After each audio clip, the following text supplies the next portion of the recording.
আসসালামু আলাইকুম রহমতুল্লাহি ওয়া বারাকাতুহু। সুপ্রিয় শিক্ষার্থীবৃন্দ, তোমরা কেমন আছো? আমি আশা করি তোমরা এক প্রকার ভালো আছো। আমি আল্লাহর রহমতে এক প্রকার ভালো আছি। আজ আমি তোমাদের প্রাথমিক গণিত বইয়ের অনুশীলনী ৮ এর ২ ভগ্নাংশ অধ্যায় নিয়ে আলোচনা করব। একে বলা হয়েছে সমহর বিশিষ্ট ভগ্নাংশে রূপান্তর করো এবং ছোট প্রতীক, বড় প্রতীক বা সমান প্রতীক ব্যবহার করে ভগ্নাংশগুলো তুলনা করো। অর্থাৎ এই প্রতীকগুলো আমরা ফাঁকা করে বসাবো, বক্সে বসালেই আমাদের উত্তর হয়ে যাবে। তাহলে আমরা দেখি কীভাবে আমরা করতে পারি। লেখা আছে 3/1 বক্স, 5/1 বক্সে কি বসবে, কোন পদ্ধতি বসবে। যেহেতু 3 এবং 5 দুটি হর এবং হর দুটি সমান নয়, হর দুটি আমরা সমান করতে হবে। আমরা এভাবে সমান করতে পারি। 3/1কে আমরা এভাবে লিখতে পারি 6/2, 9/3, 12/4, 15/5, অর্থাৎ 15/5 পর্যন্ত আমরা গিয়েছি। পরবর্তীতে আবার 5/1কে এইভাবে লেখা যায় 10/2, 15/3। এই ক্ষেত্রেও হর 15 হয়েছে। সুতরাং আমরা বলতে পারি 5/1 একটি সমহর বিশিষ্ট ভগ্নাংশ হলো 15/3 এবং 3/1 একটি সমহর বিশিষ্ট ভগ্নাংশ হলো 15/5। তাহলে আমরা দেখি সমহর বিশিষ্ট ভগ্নাংশ প্রকাশ 3/1, 5/1। 3/1কে লেখা যায় 15/5, 5/1কে লেখা যায় 15/3, অর্থাৎ সমহর বিশিষ্ট ভগ্নাংশ প্রকাশ করা হলো। এখন আমরা দেখব কোন ভগ্নাংশটি বড়, কোন ভগ্নাংশটি ছোট। যেহেতু 15/5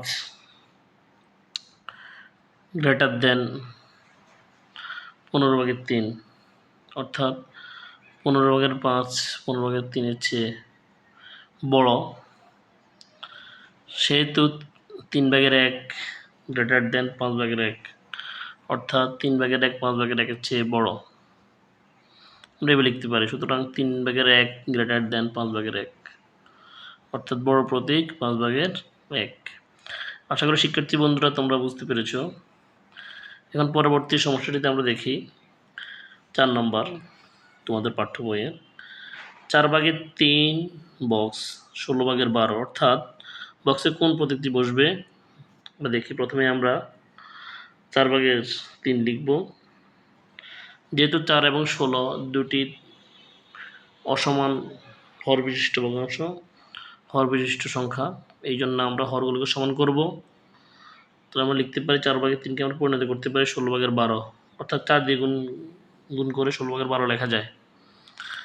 এবং ভগ্নাংশ আরেকটি আছে 16/12, ওটা তো আগে থেকেই ছিল 16/12, এই জন্য আমরা এটা আর পরিবর্তন করি নাই।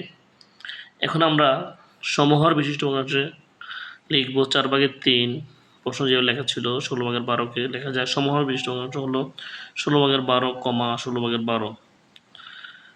যেহেতু 16/12 সমান 16/12, সেহেতু 4/3 প্রথমে আমাদের যে অঙ্কের মধ্যে ভগ্নাংশটি ছিল সমান 16/12, অর্থাৎ সমান 4/3 সমান 16/12।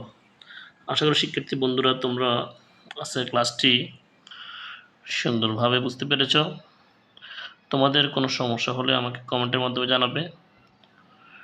ধন্যবাদ সবাইকে।